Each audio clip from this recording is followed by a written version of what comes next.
this could never be me.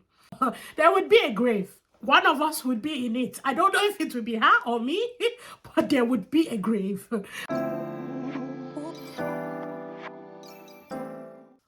Hi people, welcome back to the second channel where we talk about whatever the hell we want. And today we're going to be talking about Stranded with My Mother-in-Law Season 2.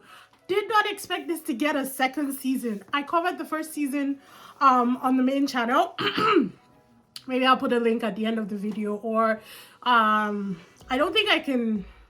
I'll put a link somewhere so you can check it out if you want. But yeah, season 2, I was surprised and honestly excited, and this was a good season. I really enjoyed this. I loved season 2. Honestly, it was way better than season 1. But in case you don't know what the show is about, it is streaming on Netflix.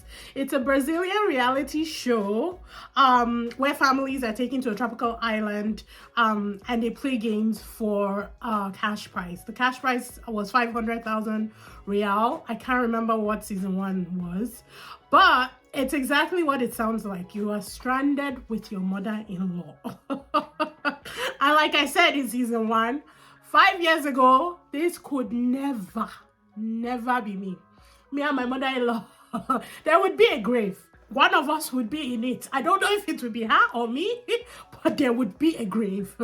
It's not like that anymore. Me and my mother-in-law are in a very good place now. We thank God. But honestly, yeah, 5 years ago, it could never be me. We'd have to settle our differences regardless, but we would be the family that would be at each other's throats because I won't give in and she won't give in. We're both very stubborn.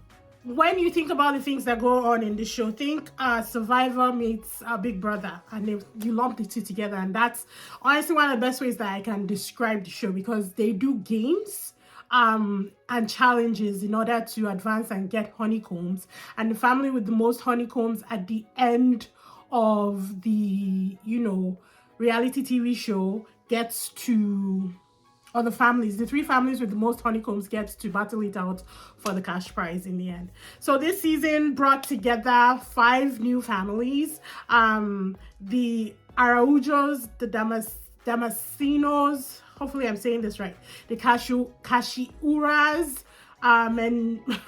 Mendozas, the Queros, and the Souza families. Now I'm going to be most of the things I'm going to talk about, I'm not really going deep into, the intricate things that happen in each episode. No, I'm going to be talking about the families as a whole and what I noticed and what I saw during this season. I've also been reacting all day, guys. It's been 7 hours straight of reactions. So I'm a little, woohoo, cuckoo. A little more than I usually am. So I'm not really sure how this review is going to go, but it's going to go. Plus, I'm also working against time because family has been out and they're on their way back right now. So I'm not really sure when they're coming back. So without further ado, let's get into this. Let's get into the meat and potatoes of the series. So they had, like I said, they had 5 families again this year. The families are usually color coded. So the Kashiuras were I would say orange, Mendozas were green, Queros were yellow, Souzas were purple, Araujos were red, and Damasceno, I'll say Damasinos were blue. So what it is that it brings together these families. You're going to have the mother, their kid, and their spouse. So 3 people from each family, they're brought to this island. Then the kids are separated from their mothers. So be it the boy or a girl, they're taken away, and all 5 children are put in this bunker. To be honest, I would rather stay with my mother-in-law than stay in that bunker. I have a thing with closed spaces, not really closed spaces. I don't mind like elevators and stuff, but anything underground, underground parking lots, my worst nightmare. I can't do it. It gives me anxiety like you will not believe. So I'd rather be duking it out with my mother-in-law in the open than chilling. Not necessarily chilling. They're always stressed out because they get bunker fever in that. It has not failed for the last 2 seasons. They always get bunker fever.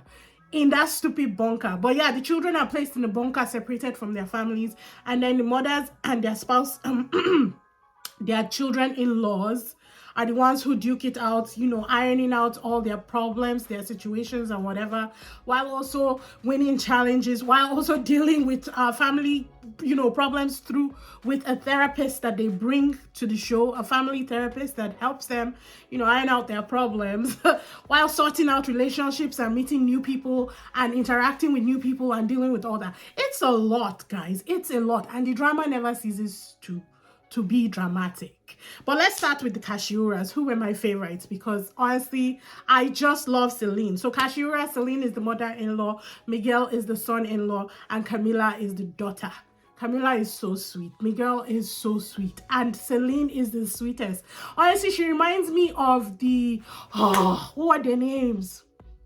My favorite mother-in-law from season 1, where her son and his partner, they were the Red family. I can't remember their names right now. But Celine and that woman, they remind me of each other. And Celine was my favorite mother-in-law on this. I had a few, mother-in-laws that I really liked, to be honest. There was only two mother-in-laws that I didn't like. They were quite terrible. So Kashiuras were my favorite. And to be honest, I didn't really think that they came in with serious problems. Yes, there were problems. Miguel had problems with Celine's control issues. Like Celine would always want to control things, and Miguel wasn't really down with that. But honestly, that was the main problem for them. They really didn't have that much. And Miguel thought that Celine was too timid. Celine did not like, altercations, or she would not want to engage in anything that would stress anybody out or argue. She's not an argumentative person. So she'd always avoid it just to keep the peace. And Miguel wanted her to always stand up for herself. So that was their own problem. Then we have my next favorite, who are the Araujos. Araujos consists of Enrique, who is the son-in-law, Valdicea, who is the mother-in-law, and Andressa, who is the daughter. Fiery family, especially the two women. They are women of strength, and they're strong women. So the problems in their own thing, they came with serious problems. Valdeza looked at Enrique as basically a freeloader. So he works for Andressa. So he doesn't really have a job. He lives with them. He practically came when Andressa had a heart attack and never left, is how they described it. So Valdezia, the problem with them is that they're living in the same house. As soon as the couple moves out, I think they will be fine. I think Enrique and Andressa will do well to be outside of the mother's house, because they did duke it out. They had some issues, obviously, and they talked about it, but it's not like she never loved him. It's just the fact that when they moved in together and he kind of took on that role of father figure or man of the house, considering that Valdecilla has always been a single parent and has raised Andressa as a single parent. She's always been both man and woman in the household. It's a lot to give control. So I think that was the key problem between them, and that was the disconnect for them. They talked about it. They talked it out, and by the end of the day, they were really cool with it. I do think that Enrique did not want to move out, but I think that is the best thing for him and Andressa, that they get out of that house as soon as possible, because they need their own space. They will be married soon. They're a couple. They can't do anything that they want, but they need their own space. So it's the best option for them to move out. Our third favorites were the Cueros family, the Yellows. And Cueros are Larissa, Dora, and Andre. Now, this family honestly didn't have any problems. I think they were put on this show because Dora is a strong personality. Dora is the mother-in-law. Larissa is the daughter-in-law. Andre is the son.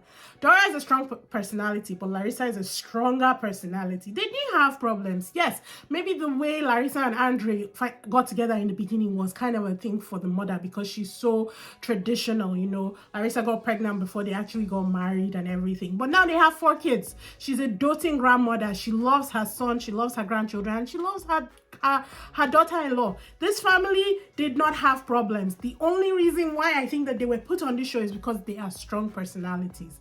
Because you could tell that they accepted each other for who they were. Larissa will just speak, And from the outside, you might think it's rude. But the way Dora would respond, you know that she's used to it and she understands exactly what Larissa is saying. Honestly, I didn't think this family had any problems. And throughout, they didn't have any. It didn't seem like anything was a problem for them. So they were my third favorite. My fourth favorite were the Damaskinos. I don't know if I'm pronouncing this right. The Blues. The Blues consisted of Rose, who is the mother-in-law, Jessica, the daughter-in-law, and Mateos, who is the son. Now, this one, they had serious issues. Mateos is an only child. He and Jessica got together when they were 15. So Rose has known Jessica since she was 15. Apparently he was 18 and he left the country to work abroad for a period of I think 6 or 7 years, and during that time Rose doted on Jessica like she was her daughter. Now here's the problem. Jessica never wanted kids, so she and Mateos talked about it. Mateos didn't want kids either, and they decided that he should get a vasectomy before they got married. They are married now, but then Rose found out, and that squashed her hopes of ever having grandchildren, and that's the only thing that she's ever wanted. And so this was the underlying problem. Now this was a family that had issues, and it was like you could tell by the time they squashed everything in the end, you could tell that there was love there once before, and you could also see the healing for them. Now I don't know if it was like 100% by the time they left, but definitely on their road to being a family again. And I think it helped interacting with other families. Larissa was always in other people's business, not in like a nosy way. She likes to gossip, yes, but she also gave good advice, and she talked to Rose, I think one point where she told Rose that you're not too old to find another child and adopt for yourself. If your son is not going to give you grandchildren, adopt another kid. There are many kids that want homes. Adopt multiple. Call them your grandchildren. There's more than one way to have a grandchild, And I feel like things like that, those kind of talks that she had with other mother-in-laws and other kids on the island helped her a little bit accept the situation, because she and Rose did start having deeper conversations about the things that, fundamental things that switched between them and how things changed. And I think Rose did not even factor in, she didn't take into consideration that yes, maybe she was losing the opportunity for a grandchild, but she was gaining a daughter. And in my head I was like, yeah, I get it, you want grandchildren, but there's other ways to get grandchildren. But look at this, your son has given you a daughter. How about you start there and let the joy blossom from there? It's a huge thing. They didn't talk to her, but again, it's their life. Jessica is opposed to having kids. She doesn't want kids at all. To force a person like that to have children, it will lead to resentment and unhappiness in the future. So why? It was very touching because I could understand both sides, but ultimately the couple are the ones who will have to live with whatever decisions they make, especially about bringing a human being into this world. So ultimately I was on the side of the couple, man. Honestly, they did resolve things in the end though, which was kind of nice. And I think that they were on their way to healing as long as they keep up, with what they learned on the island, and, they keep communicating. I feel like they'll be okay in the end. So let's go to my least favorite families, the green family and the purple family. Let's start with the green family.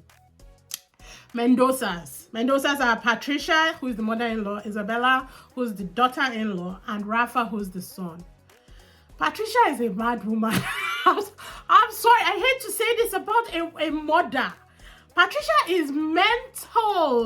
Guys, I would not. Isabella is so patient. The amount of crap Isabella dealt with on the show, I could only imagine what she's been dealing with at home. I would kill her. I am sorry. I am sorry. There is no way in hell. Patricia is insane. You know who she reminds me of? God rest her soul. Arrested Development, the mother. And you know how that one is a character and it's funny? This is real life. And she kind of looks like the actress too. What was her name? Hold on, let me check. Jessica Walter, who plays Lucille Bluth. Yes. Because Patricia will say something, oh God, forgive me. Oh God, have mercy. She doesn't listen. Isabella will be trying to talk to her and she wouldn't listen. And what was her problem with them, Seth? I don't know. This family left in episode 2. So I kind of wrote them off as soon as they left. I was done. But what was her problem with Isabella? Oh, I think Isabella is an influencer and she lives her life on the internet. So she talks about her family and stuff. And Patricia didn't like it. To be honest, I don't think that was the main problem. I kind of checked out because Patricia is insane. So I kind of just checked out of that family. But that woman is crazy. And I don't know that the family... I don't think that Isabella should stay there. It's not good for her mental health at all. I would personally say get out of Dodge when you can. So moving on to my last favorite family, the Sousas. Purple. Now, that consists of Anthony, the son, Anna Paula, the daughter-in-law, and Yona, the mother-in-law. First glance of Anthony, I didn't like him. I can't tell you why. He's handsome. He's a very handsome man. Honestly, teeth whiter than the clouds. He's very handsome. But there was something about him that just struck me as, no, I would not like you in person. Anna Paula, I thought that I would like, but as time went on, I understood why she was with Anthony and why they were in this family. Yona, I can't stand. Yona came here to do dramatics. I don't know if she was auditioning for, like, you know, Brazilian TV or something. I don't know what it was, but it was all dramatics. So Yona's problem with Anna Paula is that she doesn't want it wasn't even specific to Anna Paula. She didn't want anybody to come and replace her spot in her son's life. And the way she was talking, I was like, do you want to marry your son? It was giving mother knows best in like all the worst ways. She was very controlling. She was like, I don't want anybody to take him away. He's this, he's that. I'm like, are you kidding me? This girl is shouting, I don't want to take him away. And you're here saying you don't want, like, Yona was insane. Honestly, where Patricia was crazy, Yona was insane. I can't stand Yona. And they are a very combative family. Very reactive. And that was where I was like, okay, Anna Paula was always ready. And if you notice, she's the least problematic of all three of them. But she was always reactive. She was always ready. It's like she stayed strapped. She was always ready to fight. Any small thing, she was like, are you not bothered about this? Blah, blah, blah, blah. And you know, be like, calm down. Yes, let them talk what they want, but you don't always have to react, you know? And by the end of it, I was like, they solved nothing in that family. They're going to go back and they might still be together. I'm sure they are. They're kind of family that I think thrives on discord and just chaos. I feel like it gets them going, you know, on a daily basis. Even when it came to one of the challenges where the children were birthed out of the bunker and they said you can either choose to see your spouse or your mother, Anthony chose Anna Paula at first and then switched it up to Yona in the end. And I was like, if I'm in this with my husband and he chooses my mother-in-law over me, we gonna have a problem. We might not have it there, but we are having a problem at home. Because guess what? When you get married to somebody, you leave that situation and you cling to the situation that you are currently in.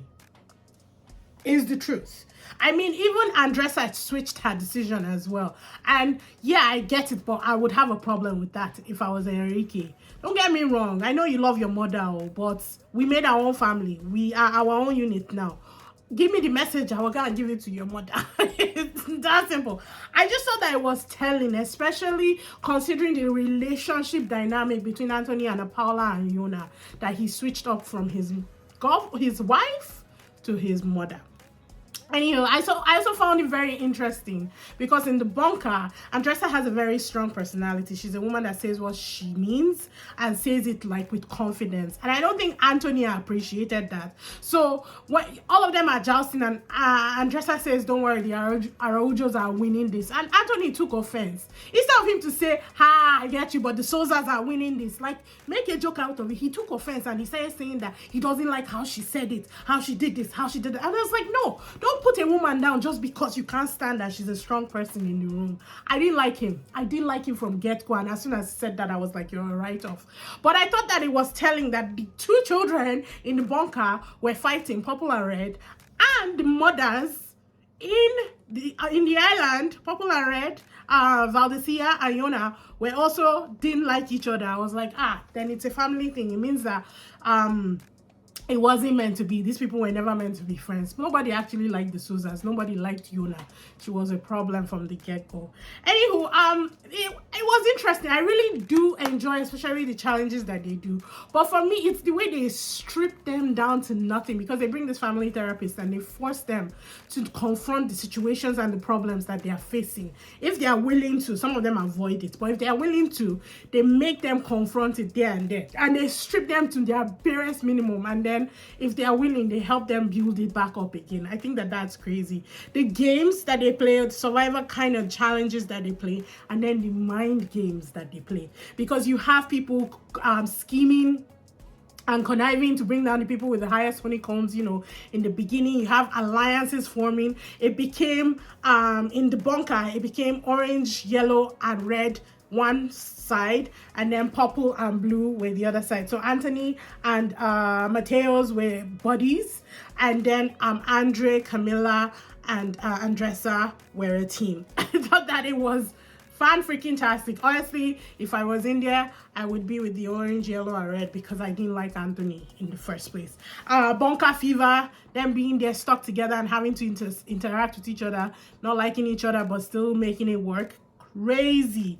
And then the 500,000 real in the end, which is what they all strived for in the end. In the end, my favorite family won, and I was very happy, because I know my favorite family didn't win in season 1, which I was a little upset about, but I was very happy when they won this one, and I loved it. I thought that everything, the dynamic, the amount of drama that they showed us, the amount of engagement that we got, they did season 2 a whole lot better than they did season 1. They definitely learned from season 1, and I was very much there for it.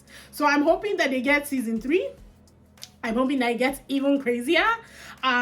You can tell which families are going to be hanging out after the show, and you can tell which families will never be contacted ever again. I know the Sozas and the Damasinos are forming friends right now, but I don't think Jessica is the kind of person to hang out with Ana Paula and Anthony, so I don't think that relationship is going to last. Besides, Rose does not even like Yona. Rose will rather hang out with any of the other mother-in-laws than Yona. Anybody will hang out with any of the other mother-in-laws than Yona at this point. Yona's a problem. I think Yona's best bet would have been Patricia. Is that her name? Yeah. Is it Patricia or Patricia? I don't know, guys. But green and purple mother-in-laws would have probably hung out together more than what Jamaje gets. Blue and purple, Rose and Yona. But yeah, I really liked it. I enjoyed it. And if you haven't seen it, be sure to check it out. It's on Netflix. It wasn't really like a review or anything. I just want to talk about it because I like the show. I like season 1, and it seems like it's going to continue. So hopefully next year we'll get a new season, or maybe even by the end of the year. These shows don't cost too much, and it doesn't take too much for them to make. So maybe we will be seeing them sooner than we thought.